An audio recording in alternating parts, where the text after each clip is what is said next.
Welcome. The title of this lecture is Medieval Christianity, and I am going to focus on two themes. A significant theme in medieval history is the divide between the Western churches and Eastern churches. That's the Western Christianity and Eastern Christianity. Disagreement concerning Christian doctrine and practice began in the 5th century, and by the 11th century, Western and Eastern Christianity had separated. Another theme is the varied religiosity of Europeans. There are accounts that suggest that many people did not have a strong religious faith, but other accounts suggest that Christianity was essential in the lives of Europeans of the medieval age. Eastern and Western Christianity did not share a common language. The language of the Western Church was Latin, and the language of the Eastern Church was Greek. Also, their mindsets were different. Western church leaders looked to doctrinal creeds to settle theological questions, whereas Eastern church leaders saw doctrinal formulas as a starting point for additional discussion and speculation. One of the most significant disputes between the Western and Eastern churches was the Western insertion of, quote, and from the Son, end of quote, into the Nicene Creed. In 1054, the Western and Eastern churches formally split when the ambassador for the Pope and the Patriarch had excommunicated each other. Geographically, Christians in Western Europe had the advantage of a milder climate, a climate that was warmed by the Gulf Stream. Whereas rivers remained flowing in Western Europe, they froze for months at a time in Eastern Europe. The waterways in the West were also more navigable, and they emptied into the open seas. Rivers of the Eastern Europe flowed into lakes or inland seas. Consequently, in the West, there was more opportunities for greater interaction among Christian leaders and missionaries. And the geographic advantage in the West generated the necessary economic resources to support the growth of Christianity. So I'm bringing geography into this because what we see is that in the West there are better climatic conditions for all sorts of activity, including Christian activity. Climate change also influenced society and Christianity in the medieval age. There was the cooler period, referred to as the medieval cool period, and this was generally the years from 500 to 900. But what followed after this period was another period which was much warmer, and this is referred to as the medieval warm period.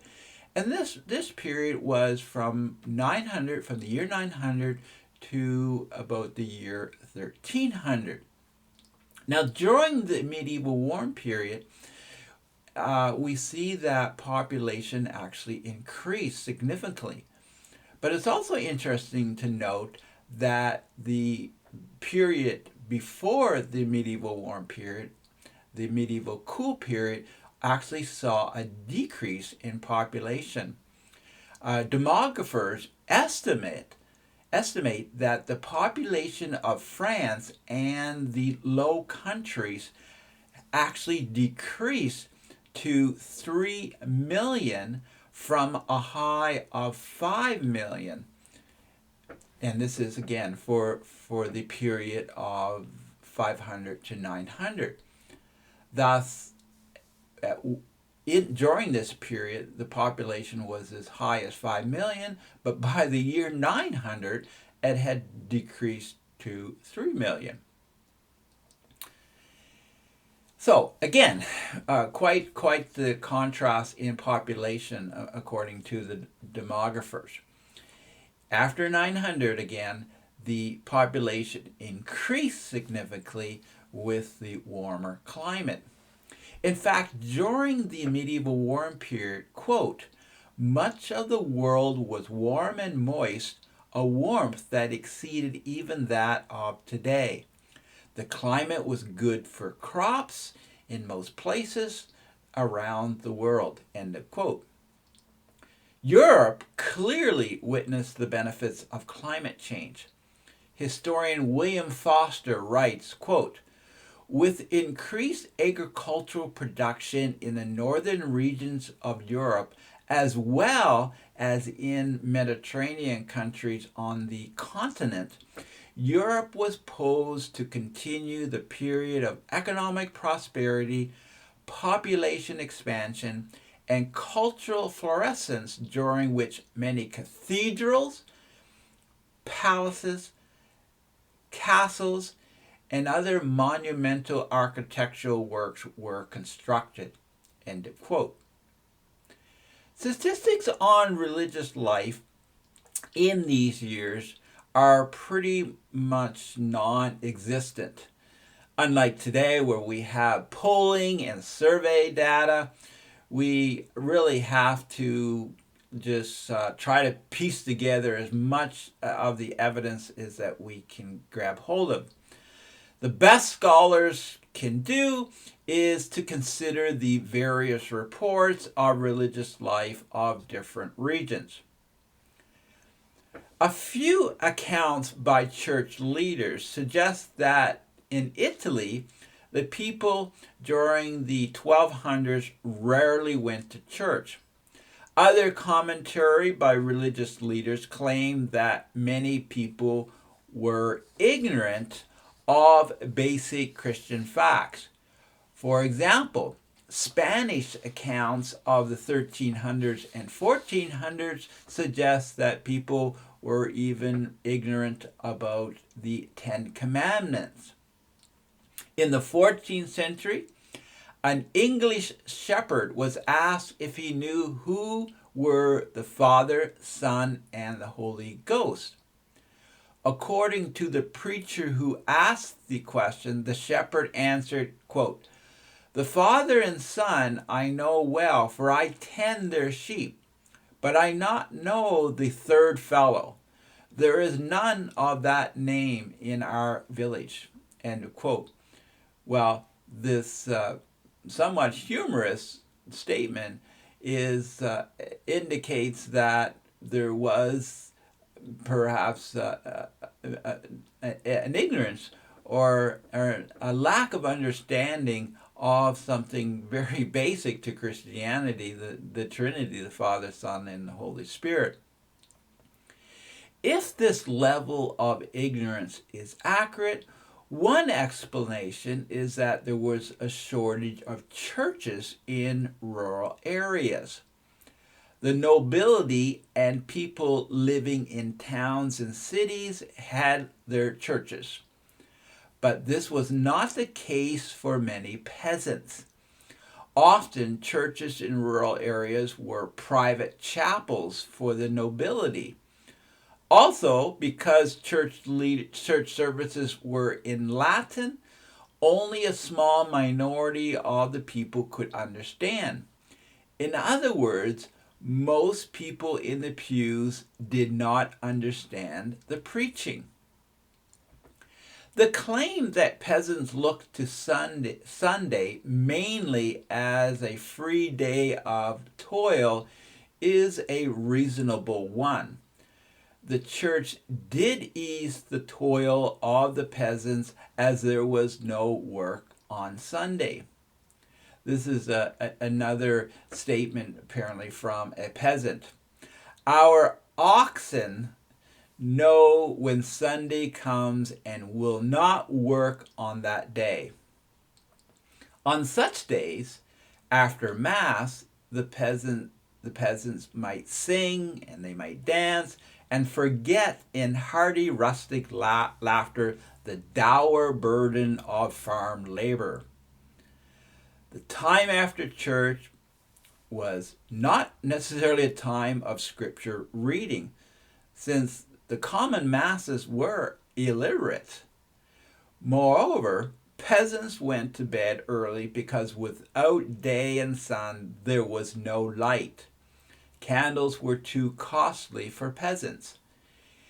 Quote, in the long nights of the winter, the family welcomed the cattle into the cottage, thankful for their heat. End of quote. So here we have a sense of, the life of a peasant, not having any light to do any reading. But again, most peasants were illiterate. Historian Gerald Strauss details how peasants practiced their own brand of religion that consisted of ancient rituals, customs, and a type of folk Catholicism. In fact, for many, magic was an important component of their lives. At least this is the argument of some. With illness an ongoing issue in their lives, the peasants sought medical magic. Because it was believed that magic, that evil supernatural forces cause medical problems, peasants looked to magic that could expel demons. When there was inadequate water for crops, magic specialists offered their magic to bring rain. The issue of magic was troublesome for church leaders. Magic was rooted in paganism, that thus it competed with the church for support. Interestingly, there were clergy who believed that magic worked.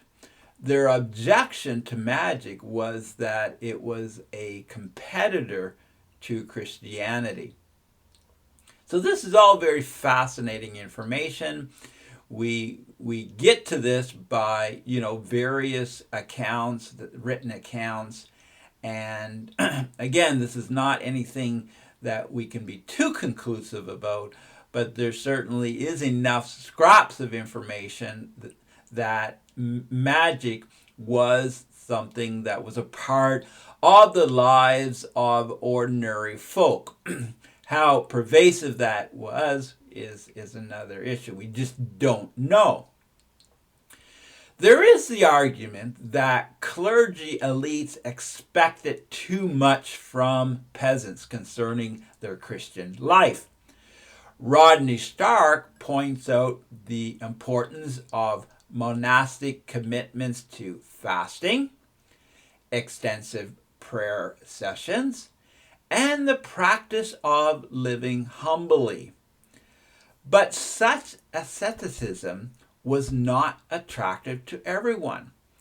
Stark explains, quote, fasting has little appeal to those whom hunger is an actual threat. Hours of prayer presuppose having considerable leisure, and poor people never chose to increase their poverty. End of quote. So Stark here is taking a closer look at the whole issue of you would have these monks who would encourage people to live very humbly.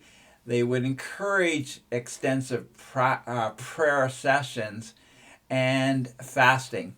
But this would be something that obviously was not necessarily embraced by poor people who are often, hungry and who do not have additional time for, extensive prayer sessions and so forth. Certainly, there was a growing gap between peasants and the established church. The building and maintenance of cathedrals and monasteries were from funds, mostly from kings and nobles in gifts of land or shares in feudal revenues.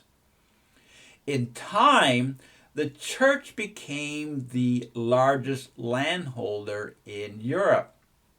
Quote, so enmeshed in the feudal web, the church found herself a political, economic, and military, as well as a religious institution. In Germany and France, it was not unusual to see bishops wearing armor and carrying a lance. The close relationship of government and church leaders could be problematic. The church's material possessions became a scandal to many pious Christians. And this is something we see later on towards the end of the medieval period.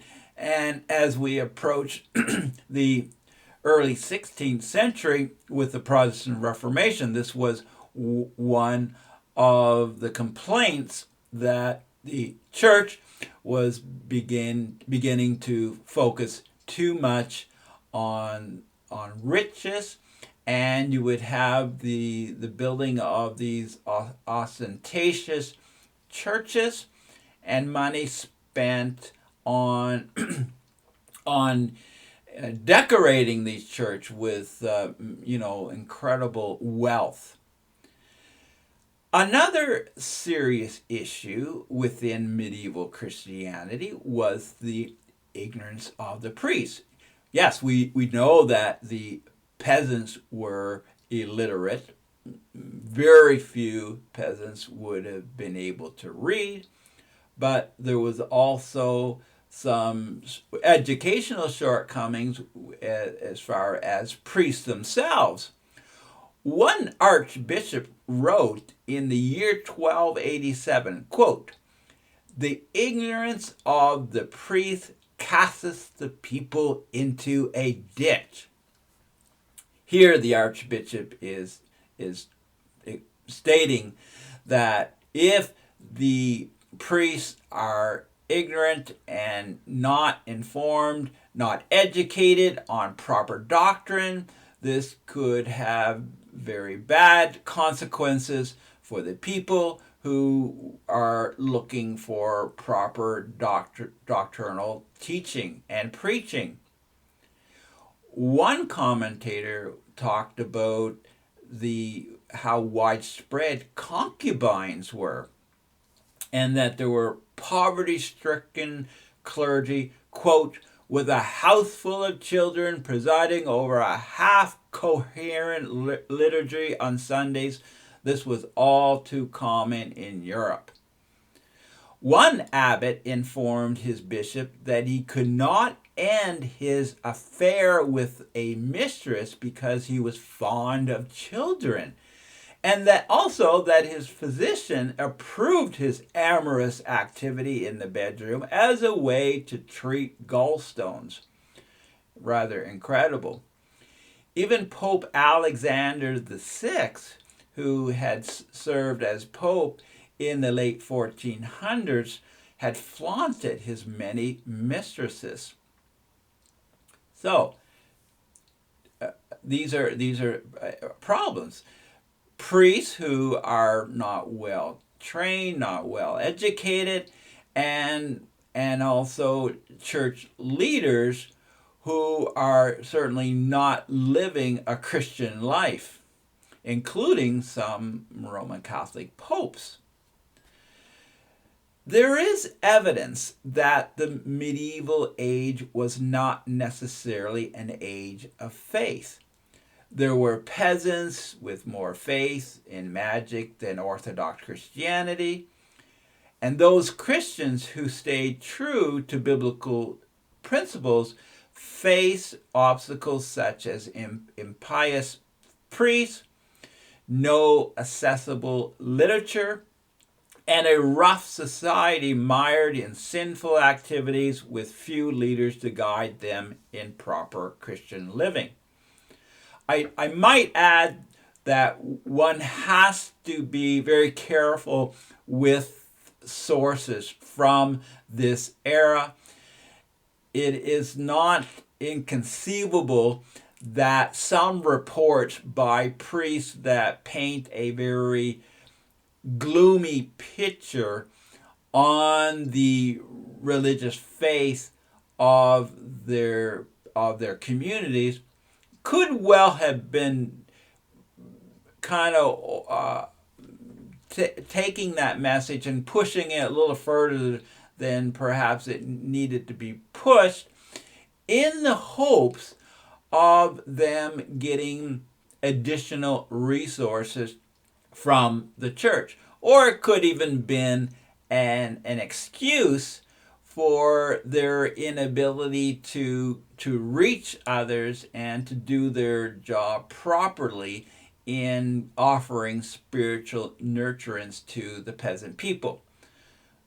Thus, when we get accounts that are suggesting that the people were not interested in Christianity, we have to look at that very carefully and consider there are other motives in the reason why the priests have left these accounts, why they wrote their assessment of the religiosity of their communities.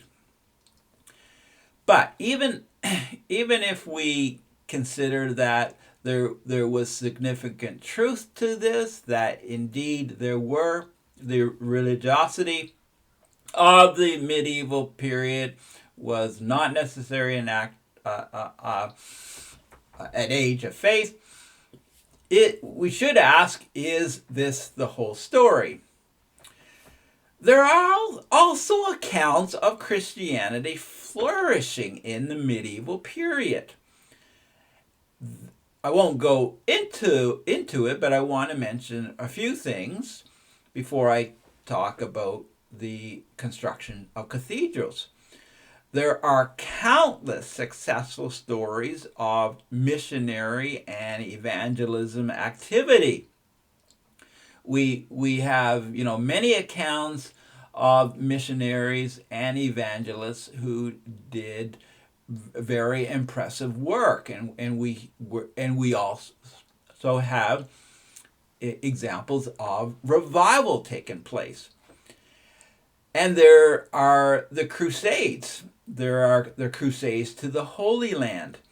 And these Crusades were supported by many thousands of people of all walks and life. And this suggests that, the vitality of Christianity. And what about the literature of this time period? There were the great literary works of writers such as Thomas Aquinas. So there were many signs that pointed to the triumph of Christianity. Beyond the accounts of those serving Christ in their communities, there is the lasting statement of the great cathedrals. The cathedral was the abode of God on earth, and its architecture reached up to heaven. Stained glass windows were devoted to scenes that could teach the public religious lessons. Thus, when you think of the common masses who were illiterate, they could be reminded of what they heard from the priest in looking at the stained glass windows that again provided the gospel story and other biblical lessons. Now, that it took many years to build these structures offers evidence of the significant commitment of people who lived in an age of faith. The construction and existence of a cathedral represented the interaction of faith and community. A cathedral was the central building of a diocese, and it operated under the leadership of a bishop. It has been argued that a cathedral was a, quote, three-dimensional picture book of religious instruction. Stories of religious faith were found in the walls, vaulting, and later the stained glass windows, as I just mentioned earlier. In constructing a cathedral, medieval people glorified God. The construction of a cathedral also became a focus of the city's society, since the entire population of a city supported construction by way of prayer, labor, and money. Actually, because cathedrals could take such a long period to complete, many supporters who contributed money actually were not even alive when the project was completed. Many believe that financial participation of their labor would help assure them of their personal place in heaven. So there was often where we have the case where people would see this act of supporting cathedral would help with their acceptance into heaven. Fundraising for cathedral construction included financial donations and money from wills and civic groups. The leadership of cathedral construction was a group of clergymen and, in addition, prominent citizens who managed the payroll and who met regularly to discuss the building and security of the cathedral. Security was important because the cathedrals, many of them would house treasured relics. It was essential that the architect had an extensive knowledge of geometry and math. Drafted plans had to be approved by the leadership. The approved plans went to the master builder, who served as the general of an army of highly skilled workers. Master builders were well paid and might be granted freedom from taxes for life.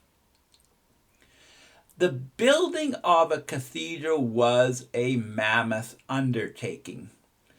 Those involved included architects, engineers, sculptors, stone cutters, masons, plasterers, tillers, scaffolders, blacksmiths, foremen, lead workers, bronze casters. I'm going to continue. The list is long. I won't get everyone, but we also have brass founders, stone fitters, artists, quarrymen, glass blowers, glaziers, mortar makers, roofers, carpenters, and laborers.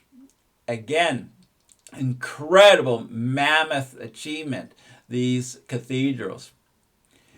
As an aside, in the medieval age, the origin of the names of families came into being from a particular trade. thus we have surnames such as potter, weaver, baker, shoemaker, and as names connected to cathedral building would include smith, carpenter, mason, foreman. The master craftsman had many apprentices working under him. Volunteers also helped with the construction.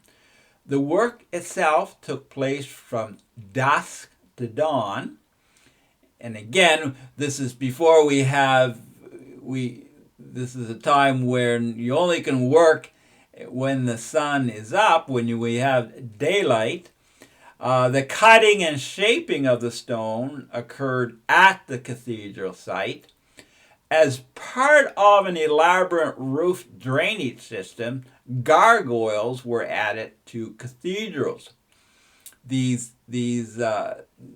odd-looking statues, these creations, they were would take on the form, different forms. Some of them would take on the form of demons, fantastic animals, or birds. These are the very interesting gargoyles that would be added to the roof of a cathedral. Bright colors were important, and most building and stonework was painted. The cathedrals were embellished with only the most precious metals by the finest artists of the day. Now, I want to give you an example, actually a very early example, and this goes back to the early 500s, in the 6th century, that is. The early 6th century, Emperor Justinian spared no expense in the construction of the great church Hagia Sophia in Constantinople, a church that still exists today, a church that is still a major tourist draw.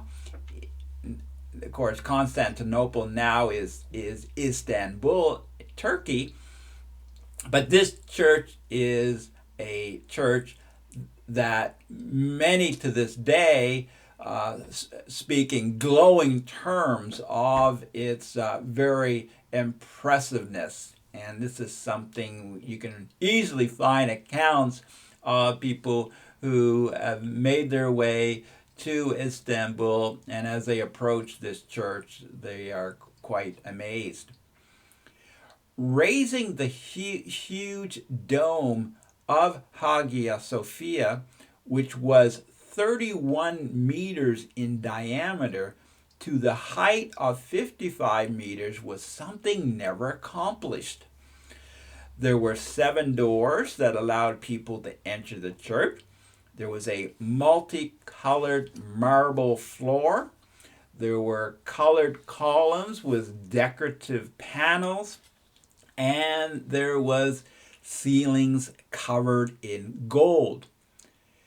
Completed in the year 537, Hagia Sophia was incredibly beautiful. Its dome was unrivaled for about 1,000 years. So this is an early example, this basilica, that was constructed in the early 500s, and it was, in essence, this was a church that symbolized what Justinian wanted to demonstrate was the importance, the premier place of Byzantine Christianity, and actually the city itself, to highlight how important Constantinople was, and just again, this church and many of the other great cathedrals that followed in the medieval period does point to the vitality of Christianity, the importance of Christianity in life, in these cities, and for the people who lived in these cities, and for society in general.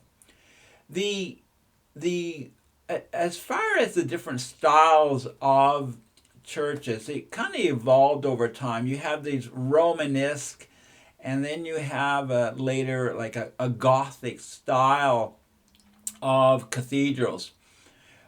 The Romanesque style use massive walls to hold up the great weight of the roofs, and they're quite distinct looking from the Gothic cathedrals of later. The Gothic style use pointed arches and supports that reduced the pressure from roofs. Consequently, with the Gothic cathedral, you didn't have these massive, huge walls. It wasn't as important. One didn't require massive walls to hold up the roof. Unlike the Romanesque cathedrals, Gothic cathedrals had lofty, vaulted ceilings and huge windows. And it didn't matter as far as the time to construct these cathedrals. The Romanesque and also the Gothic cathedrals, both they were mammoth projects, huge projects that took considerable time. And we're talking decades, and there's even cases where centuries to complete a cathedral. As one historian explains, quote, "Only in an age of intense religious faith could such energy have been spent to glorify God." End of quote. Okay, just to conclude, scholars will continue to debate the religiosity of people in the medieval age. There's evidence to support different interpretation on Christianity's place in these early centuries. We have evidence that there was great vitality in the medieval period. We have accounts of intense religious activity, evangelism, missionary work, and also the monasteries, the work of the monasteries, which were serving the various communities. So there's lots of evidence to suggest, again, Christianity had triumphed. But there are also cases, suggestions, and commentary that points to the issue of many medieval peasants really not having a good understanding of Christianity, having a superficial understanding of Christianity, and who were not even cognizant of the, some basic biblical truths and doctrines. And there are also evidence that there were peasants who adopted different forms of paganism that continued from the pre-Christian period that still was survived in one form or another, even if it was kind of like a hybrid, kind of a mishmash of pagan ideas with Christian ideas, and there's also suggestions and arguments that many of the medieval period were not too much interested in Christianity. It was not part of their lives. And again, it's a debate that will continue. By the 11th century, we see that the Eastern and Western churches had separated, but there were plenty signs of Christian vitality, as many clergy and other church leaders across Europe sought to stay true to the gospel. I'm going to leave it at there. Thank you very much.